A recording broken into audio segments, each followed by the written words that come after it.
अस्सलाम वालेकुम व्यूअर्स। जो आज का टॉपिक हम डिस्कस करने जा रहे हैं वो शिमला कॉन्फ्रेंस है।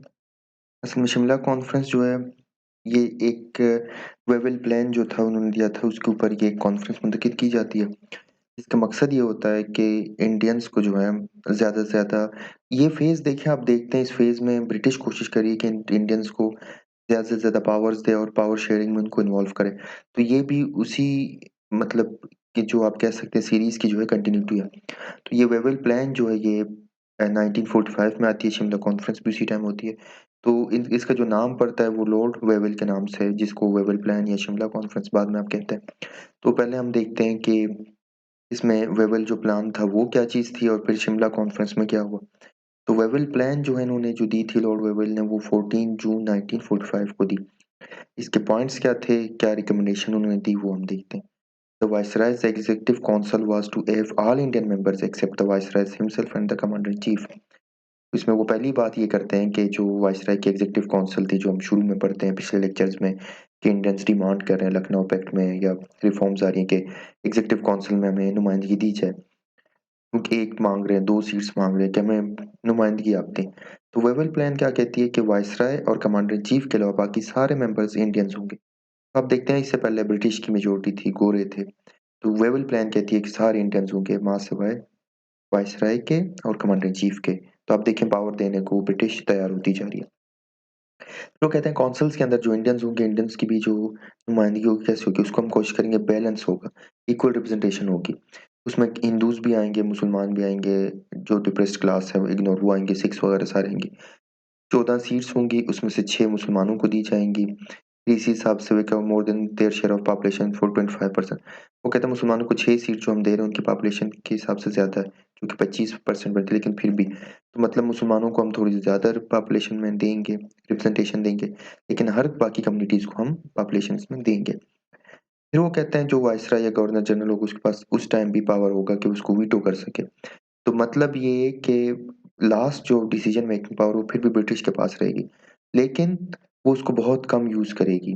पावर होगी लेकिन उसको कम यूज़ करेगी। तो प्रैक्टिकली इसका मकसद क्या हो रहा है कि इंडियंस को पावर की तरफ ला रहे हैं वो। फिर वो कहते हैं फॉरेन अफेयर्स जो होगा वो भी would be transferred from governor general to Indian member. पहले देखें डिफेंस और फॉरेन अफेयर्स कम्युनिकेशन नहीं दे रहे थे। तो इस बार यहाँ पे कहते हैं कि फॉरेन अफेयर्स जो हम आपको दे देंगे। बाहर के जितने मामलात होंगे वो इंडियन मिनिस्टर होगा वो उसको सँभाल ले। Defence would be handled by the British general until the full transfer of power.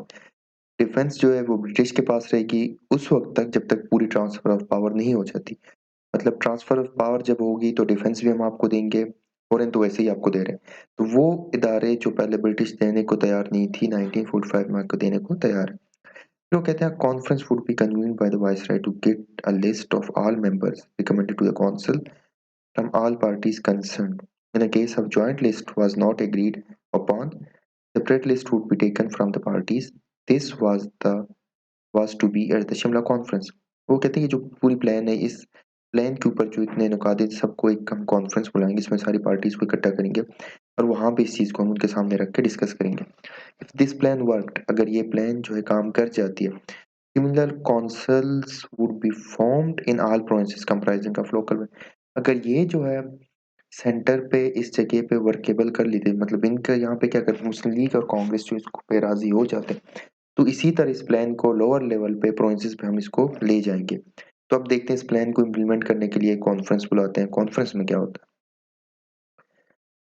अब यहाँ पे आप देखें 14 जून को जो है 1945 को कॉन्फ्रेंस, 25 को जो है शिमला कॉन्फ्रेंस हो रही है, एक ही महीना है, तकरीबन 11 दिन के बाद, 10 दिन के बाद, 11 दिन के बाद ये कॉन्फ्रेंस हो रही है। तो लॉर्ड वेवल जो है इनवाइटेड 21 पॉलिटिकल लीडर्स इंक्लूडिंग माता 21 पॉलिटिकल लीडर्स जो है उनको वो बुलाती है वेवल जो है, इसमें इम्पोर्टेंट जो है महात्मा गांधी और मोहम्मद अली जिन्ना होते हैं उनको बुलाती है। शिमला में जो उनका समर कैपिटल जिसमें आप शिमला एक डिपुटेशन भी आप देखते हैं जब मुस्लिम लीग बननी होती है तो वो शिमला में जाते हैं। तो जगह वही है लेकिन टाइम और हालात और बंदों में फ़र्क है। तो वहाँ पे जाते हैं वेबल प्लान को डिस्कस करने के लिए। Conference was a failure because the league and the Congress could not settle there differences. तो ये जाते तो हैं वहाँ पे लेकिन फिर वही बात होती है कि वो किसी पॉइंट पे राज़ी नहीं होते। दोनों पॉलिटिकल पार्टीज़ राज़ी नहीं होते। राज़ी नहीं होते तो ज़ाहिर है वो डेडलॉक पर कर शिमला कॉन्फ्रेंस का जो मकसद था, वेबल प्लान जो थी वो नाकाम हो गई। क्या होता है, क्या किस तरह राज़ी नहीं होते? Jinnah insisted that only League members could be the Muslims representative in the councils and opposed to Congress. This was because इतना। तो जिन्ना फिर वही बात करते हैं कि अगर कोई मुसलमान मेंबर जब भी कहीं पे होगा तो उसकी नॉमिनेशन मुस्लिम लीग की तरफ से होगी, ना कि कांग्रेस की तरफ से। क्योंकि यहाँ पे क्या हो रहा था, जब वो कहते थे मुस्लिम लीग अपने बंदों के नाम दे और कांग्रेस क्या कर रही थी, मुसलमान रिप्रेजेंटेटिव शो कर रही थी वहाँ पे। वो कांग्रेस इसलिए कर रही थी क्योंकि वो क्लेम बार-बार ला रही थी कि मैं जो है पूरे हिंदुस्तान को हर तरह के तबके को रिप्रेजेंट करूँगा। मुस्लिम लीग इस पे ऑब्जेक्शन उठाती थी कि मुसलमान जो भी होगा वो मुस्लिम लीग के प्लेटफ़ॉर्म से ही होगा। कांग्रेस को ये इजाज़त नहीं है कि वो कोई मुसलमान नुमाइंदे का नाम दे। तो इस चीज़ पे एक ऑब्जेक्शन आ रही थी। तो वो कह रहे थे कांग्रेस बाकी पार्टीज़ को रिप्रेज़ेंट करे, मुसलमानों को हम रिप्रेज़ेंट करेंगे। तो ये एक डेडलॉक जिस पे आ रही थी, वो राज़ी नहीं हो रहे थे। In the Wavell plan there were 6 Muslim representative out of 14 members. पीछे जो हमने डिस्कस किया कि मुसलमानों के 14 में से 6 होंगे, व्हिच वाज़ मोर देन, वो बता रहे थे पहले भी यही डिस्कस हुआ कि 25% थी, उससे ज़्यादा मिल रही थी। डिस्पाइट लीग वांटेड वीटो, अच्छा, अब लीग इसमें क्या माँग रही थी? मुस्लिम लीग जो है वो कह रही थी रिप्रेजेंटेशन ठीक है आपने ज़्यादा दी, लेकिन फिर भी आप हमें वीटो पावर के इख्तियार दें, कि अगर कोई चीज़ होती है और हमें लगता है हमारे इंटरेस्ट के खिलाफ तो हम उसको वीटो कर सकें। कांग्रेस जो इस चीज़ को अपोज़ कर रही थी। तो मुस्लिम लीग यहाँ पे ये चीज़ समझ रही थी कि अगर आप ओवरऑल पॉपुलेशन 14 की देखें तो उसमें मुस्लिम लीग फिर भी माइनॉरिटी में आएँगे। क्योंकि अगर 6 में आप देखें बाकी जो रह जाते हैं, उसमें कांग्रेस के 6 बंदे आएँगे, 6 भी आ जाएँगे। एक हिसाब से वो अलग तो है लेकिन फिर भी कांग्रेस के झंडे तले आ रहे हैं। तो ऐसी सिचुएशन में क्या होगा, मुस्लिम लीग जो है मुसलमानों के जो राइट्स हैं वो प्रोटेक्ट नहीं हो सकते। तो इससे वो कहता है हमें वीटो पावर दें, अगर कोई ऐसा पॉइंट हमें लगता है जो मुसलमानों के खिलाफ है हम उसको वीटो करेंगे। तो कांग्रेस जो इस चीज़ पे राज़ी नहीं होती। जब देखें आप इन पॉइंट्स पे राज़ी नहीं हो रहे तो फिर क्या होगा, जो वेबल प्लान का मकसद था वो पूरा नहीं होगा।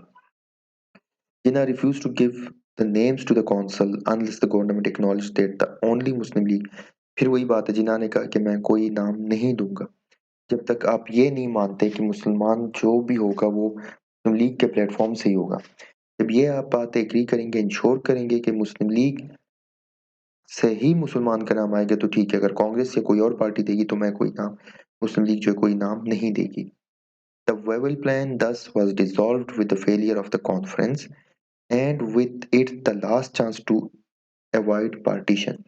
तो वेबल प्लान से भी है जो एक कोशिश की गई वो नाकाम हुई। तो अब यही नज़र आ रहा था कि डेडलॉक मुसलमान, मुस्लिम लीग और कांग्रेस जो है किसी भी तरह किसी पॉइंट पे राज़ी होने के लिए तैयार नहीं है। नतीजा क्या आ रहा है? नतीजा ये होगा कि आपको पार्टीशन पे जाना पड़ेगा। After this the war ended and a new, अब ये टाइम वो है जो वर्ल्ड वॉर खत्म होनी है और इसके बाद जो वर्ल्ड वॉर 2 जो है खत्म हो गई।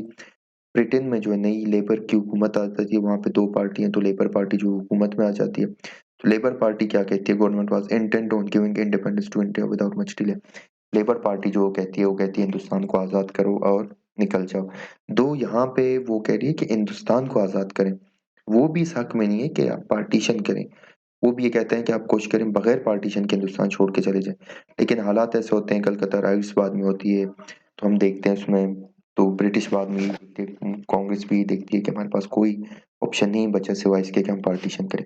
तो पार्टीशन बिल्कुल लास्ट ऑप्शन था जिस पे ये जाके पार्टीशन पे राज़ी होते हैं और पार्टीशन करते हैं। तो इसलिए आप देखते हैं कि पाकिस्तान जिस तरह बनता है, हम देखते हैं कि हालात वगैरह बहुत ज़्यादा जो है इस तरह के होते हैं, हमें लगता है कि सर्वाइव नहीं कर सकेगा। क्योंकि वो किसी भी तरह ना कांग्रेस ना ब्रिटिश राज़ी थी पार्टीशन पार्टीशन पे राज़ी नहीं थे दोनों। तो लेकिन वही है कि मुसलमानों की जो नीयत थी, दुआएँ थी, तो उसकी बदौलत एक कंट्री उनको मिल जाती है, तो खुदा ताला के रहम था, जिसकी वजह से बन जाती है, तो बाद में फिर आगे हम जाके उनको देखेंगे उन लेक्चर्स में कि किस तरह मुस्लिम पाकिस्तान बनता, बनने का कोई मतलब चांसेस भी नहीं थे और बनने के बाद जिस तरह बनाया जाता है उसको, फिर भी वो कैसे सर्वाइव करती है, तो ये सारे अपकमिंग लेक्चर्स में हम इंशाल्लाह ऐसा-ऐसा डिस्कस करेंगे।